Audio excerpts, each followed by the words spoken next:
What's up guys, this is Dan. Welcome back to my YouTube channel.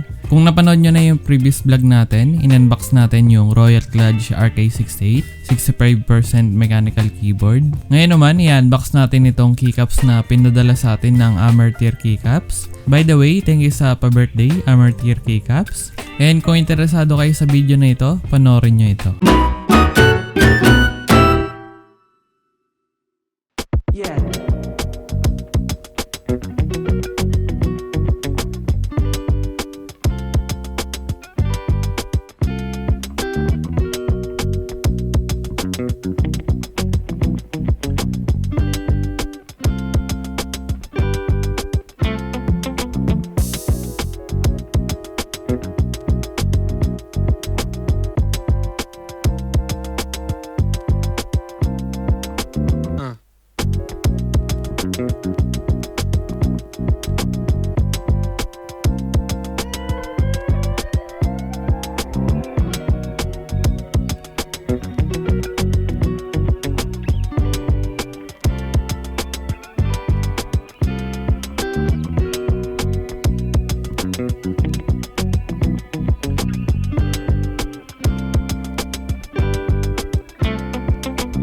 No.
So ito nga po pala yung iFei SA Profile Double Shot Keycaps. Ito pong variant na nasa atin is yung Glimmer. And yung dalawang variant po na available is yung Wazi tsaka Flamingo.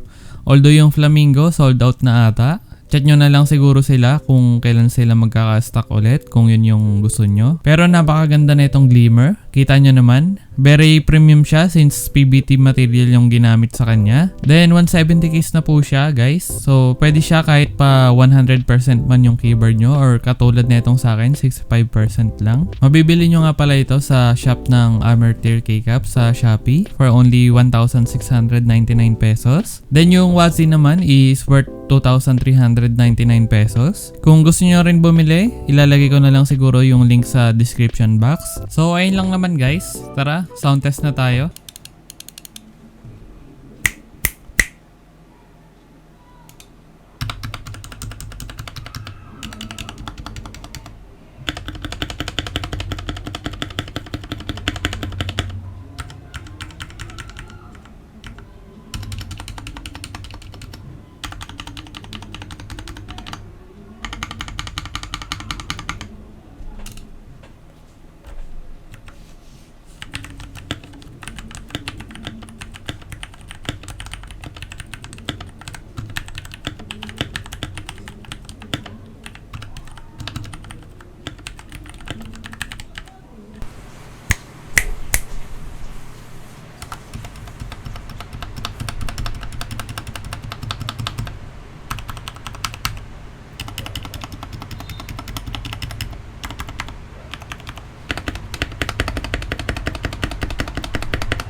So para sa initial typing impressions ko, medyo nakakapanibago po siyang gamitin since mataas po itong SA profile. Makikita nyo naman dyan, mas mataas siya compared dun sa stock keycaps natin, which is OEM profile. And syempre, masasanay din naman kayo pag matagal nyo na siyang ginagamit. And aesthetic wise, syempre mas maganda siya compared dun sa stock keycaps natin. And sa feel naman, ayos na ayos siya guys since may lubog siya or parang scoop katulad ng MT3 profile. And speaking of MT3 profile nga pala, for me itong SA profile yung alternative sa MT3 kasi nga pare silang mataas and may lubog sa keycaps. Kaya kung treat nyo rin yung ganun guys, order na kayo dito sa Amartier keycaps. And I guess dito ko natatapusin itong video na ito. Salamat sa panonood nyo.